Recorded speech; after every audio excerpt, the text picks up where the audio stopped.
नमस्कार दर्शकों, आज हम आपको आज से लगभग 500 वर्ष पूर्व हुई एक ऐसी अद्भुत घटना से रूबरू कराने जा रहे हैं जो स्वयं कबीर साहिब जी द्वारा की गई थी।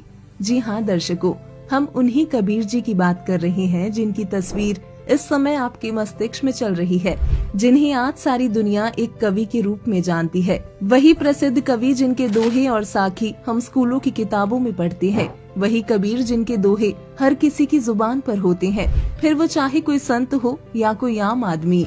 यानी हम कह सकते हैं कि कबीर जी के दोहे और साखियों के बिना एक व्यक्ति को अपने जीवन की कल्पना करना संभव नहीं, क्योंकि कभी न कभी प्रत्येक व्यक्ति को कबीर जी के दोहे या साखी सुनने या पढ़ने का अवसर अवश्य प्रदान होता है।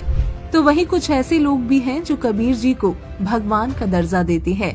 अब कबीर जी सिर्फ एक कवि थे या भगवान, इसका निर्णय तो उनकी लीलाओं को देखने से ही संभव हो पाएगा, जिसका खुलासा वर्तमान समय में संत रामपाल जी महाराज ने जिन साक्ष्यों तथा प्रमाणों के साथ दिया है वो सर्वमान्य होगा। तो दर्शकों, 500 वर्ष पूर्व कबीर जी द्वारा की गई मगहर लीला को जानने के लिए देखिए हमारा आज का ये खास वीडियो। दर्शकों, संत रामपाल जी महाराज ने अथर्ववेद कांड 4 अनुवाक 1 मंत्र 7, यजुर्वेद अध्याय 40 मंत्र 8 तथा ऋग्वेद मंडल 1 सूक्त 1 मंत्र 5 सहित अन्य वेद मंत्रों से आंखों देखे गवाहों की वाणियों से स्पष्ट किया है कि सर्व सृष्टि के रचनहार कबीर जी हैं। उन्हीं गवाहों में से एक संत गरीबदास जी ने कहा है, गरीब अनंत कोटि ब्रह्मांड का एक रति नहीं भार, सतगुरु पुरुष कबीर हैं कुल के सृजनहार। गरीब परमेश्वर एक कबीर है, दूजा नहीं आधार, दास गरीब सकल सृष्टि का यूं ही सृजनहार। गरीब मात पिता जाके नहीं, नहीं जन्म प्रमाण, यो पूर्ण ब्रह्म कबीर है, करता हंस अमान। दर्शकों, कबीर साहिब जी अपने रितधाम यानी सतलोक से चलकर इस पावन धरा पर आज से लगभग 600 वर्ष पूर्व सन 1398 विक्रमी संवत 1455 ज्येष्ठ मास सुदी पूर्णमासी को ब्रह्म मुहूर्त में काशी की लहरतारा नामक तालाब में विकसित कमल के फूल पर एक नवजात शिशु के रूप में अवतरित हुए थे और सारी सृष्टि को रचने वाले कबीर परमात्मा काशी में 120 वर्ष तक एक साधारण व्यक्ति की तरह कपड़ा बुनते हुए जुलाहे की लीला किए तथा लोगों को पूर्ण परमात्मा तथा सतलोक की जानकारी देते हुए अपने सद्ज्ञान का प्रचार किया। कबीर परमेश्वर जी ने उस समय लोगों के बीच फैले हुए जातिवाद, छुआछूत और पाखंडवाद को समाप्त कर अवगत कराया कि यहाँ न कोई ऊंचा है न कोई नीचा, सभी एक परमात्मा के ही बच्चे हैं। इस प्रकार कबीर परमेश्वर जी ने उस समय लोगों के बीच ये रोशनी जगाई। परमात्मा के वास्तविक ज्ञान से उस समय के हिंदू और मुसलमान दोनों धर्मों के 64 लाख लोग उनके शिष्य बन चुके थे, जिससे उन्हें परमेश्वर द्वारा दिया जाने वाला सुख मिलने लगा। किंतु कबीर परमेश्वर जी का ज्ञान चारों ओर फैलता देख उस समय के पंडित, ब्राह्मण, मुल्ला, काजी कबीर परमेश्वर जी से ईर्ष्या करने लगे और लोगों के बीच ये अफवाहें फैलाई गई कि जो व्यक्ति मगहर में मरता है वो नरक जाता है तथा जो व्यक्ति काशी में मरता है वो सीधे स्वर्ग जाता है। जबकि कबीर जी कहा करते थे कि जो सही विधि से सत्य साधना करता है वो संसार के किसी भी जगह अपना शरीर त्यागे, वो अपनी भक्ति के आधार पर ऊपर के लोगों को ही प्राप्त करता है। कबीर परमेश्वर जी ने लोगों के बीच फैले इसी भ्रम को दूर करने के लिए काशी छोड़ मगहर में शरीर त्यागने की बात कही और इन पंडितों व ब्राह्मणों से कहा कि आप सभी अपने अपने ज्योतिष शास्त्र सभी साथ रख लेना और लोगों को बताना कि मैं स्वर्ग जाता हूँ या इससे भी ऊपर कोई अन्य लोक में। जिसकी बात कबीर परमेश्वर काशी से मगहर की ओर 120 वर्ष की उम्र में लीला करते हुए पैदल चल पड़ते हैं। उन्हें जो देखता वो उनके पीछे चल पड़ता। काशी के राजा वीर सिंह बघेल, जो परमेश्वर कबीर साहिब के शिष्य बन चुके थे, सूचना मिलने पर सेना को साथ लेकर चल पड़ते हैं। वहीं दूसरी ओर मगहर रियासत के नवाब बिजली खान पठान भी कबीर साहिब के शिष्य हो चुके थे। सूचना मिलने पर वो भी अपनी सेना साथ लेकर कबीर परमेश्वर जी के दर्शनार्थ के लिए निकल पड़ते हैं। दोनों राजा इस उद्देश्य से अपने साथ सेना लाए थे कि कबीर जी के शरीर त्यागने के बाद उनके शरीर का अंतिम संस्कार हम अपनी धार्मिक रीति से करेंगे।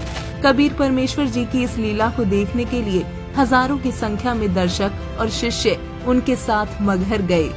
कबीर परमेश्वर ने जब मगहर पहुंचकर बहते हुए जल में स्नान करने की बात कही तो बिजली खान पठान ने बताया कि कबीर जी यहाँ एक आमी नाम की नदी बहा करती थी, किंतु शिव जी की श्राप के कारण आज वो सूखी पड़ी है।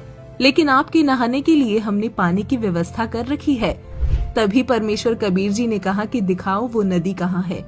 उस नदी के पास पहुंचकर कबीर साहिब ने एक ट्रैफिक पुलिस की तरह चलने का इशारा किया। देखते ही देखते थोड़ी दूर जमीन पर से जोर से पानी का फुआरा सा फटा और कुछ ही देर में नदी जल से पूरी तरह पहले जैसी बहने लगी।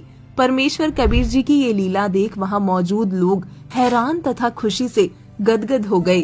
कबीर साहिब ने उस नदी में स्नान किया और एक चादर नीचे बिछाने और दूसरी चादर साथ में ओढ़ने के लिए रखने के लिए कहा तथा दोनों राजाओं बीर सिंह बघेल और बिजली खान पठान के सेना लाने के उद्देश्य को जान अंतर्यामी परमेश्वर कबीर जी ने सबको डांटते हुए बोला कि नादानों, 120 वर्ष तक मैंने तुमको यही शिक्षा दी है।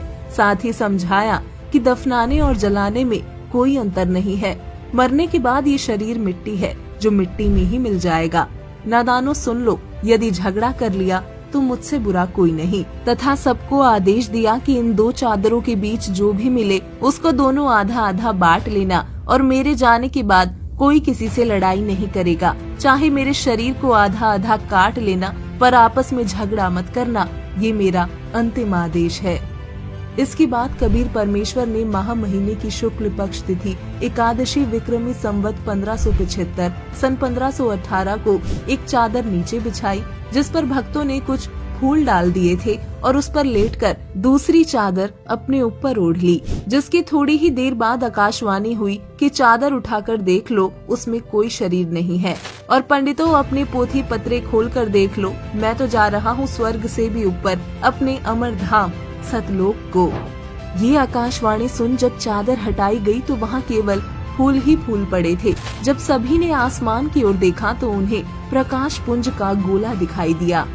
कबीर प्रभु की ये लीला देख दोनों राजा समेत हिंदू मुसलमान आपस में गले मिलकर रोने लगे और परमेश्वर कबीर जी से क्षमा मांगने लगे तथा कहने लगे कि हम समझे ही नहीं, ये तो वास्तव में अल्लाह आए हुए थे, परमेश्वर आए हुए थे।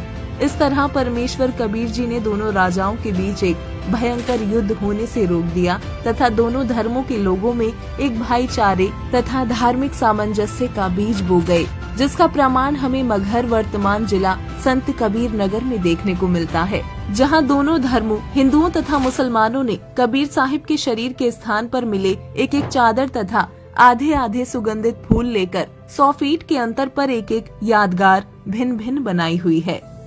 दर्शकों, जिस तरह तुलसीदास जी ने रामायण की लाखों वर्ष पूर्व घटी घटनाओं को रामचरितमानस में ज्यों का त्यों लिख दिया था, इसी तरह कबीर साहिब की मगहर लीला के विषय में संत गरीबदास जी ने लिखा है। गरीब काशी तजकर मगहर पहुँचे, ऐसा निश्चय कहिए, सदगुरु साखी समझ ले भाई, धीर पकड़ थीर रहिए। गरीब काशी मरे सुपावी मुक्ति को, मगहर गधा होई, पुरुष कबीर चले मगहर को, ऐसा निश्चय जोई।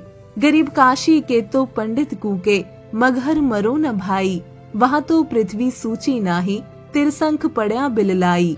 गरीब काशी तजकर मगहर चाले, किया कबीर पियाना, चादर फूल बिछे ही छोड़े, दिया मोक्ष परवाना।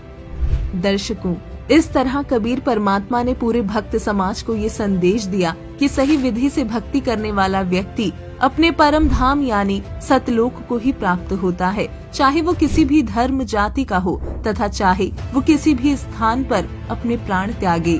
तो दर्शकों, अभी आपने ये वीडियो देखा कि कैसे सारी सृष्टि के रचनहार कुल मालिक काशी में एक आम जन साधारण की भूमिका करते हुए भक्त समाज को सद्भक्ति का मार्ग बता गए तथा ये सिद्ध कर गए कि वही अविनाशी पूर्ण परमात्मा है। दर्शकों, संत रामपाल जी महाराज ने अपने सत्संगों प्रवचनों में पूर्ण परमात्मा कबीर जी की सभी लीलाओं तथा उनके विषय में विस्तार से बताया है, जिसे विस्तार पूर्वक जानने के लिए देखिए संत रामपाल जी महाराज के मंगल प्रवचन संत रामपाल जी महाराज YouTube चैनल पर। मगहर से सतलोक गए कबीरा, जाका पाया नहीं शरीरा। सर्व सृष्टि रचनहार कबीर परमेश्वर जी के 507वें निर्वाण दिवस के उपलक्ष्य में दिनांक 6 से 8 फरवरी 2025 को नेपाल सहित भारत के 11 सतलोक आश्रमों में 3 दिवसीय महासमागम का आयोजन किया जा रहा है। इस शुभ अवसर पर दहेज मुक्त विवाह, रक्तदान शिविर, नेत्र व दंत जांच चिकित्सा, आध्यात्मिक प्रदर्शनी, विशाल सत्संग और विशाल भंडारे का आयोजन किया गया है। आप सभी को इस अद्वितीय कार्यक्रम में सादर आमंत्रित किया जाता है। आपसे विनम्र आग्रह है कि अपने परिवार सहित इस कार्यक्रम में पधार कर इस आयोजन की शोभा बढ़ाए और जगत गुरु तत्वदर्शी संत रामपाल जी महाराज जी के सानिध्य में होने वाले इस विशाल सत्संग व अमृतमय भंडारे का आनंद प्राप्त करें।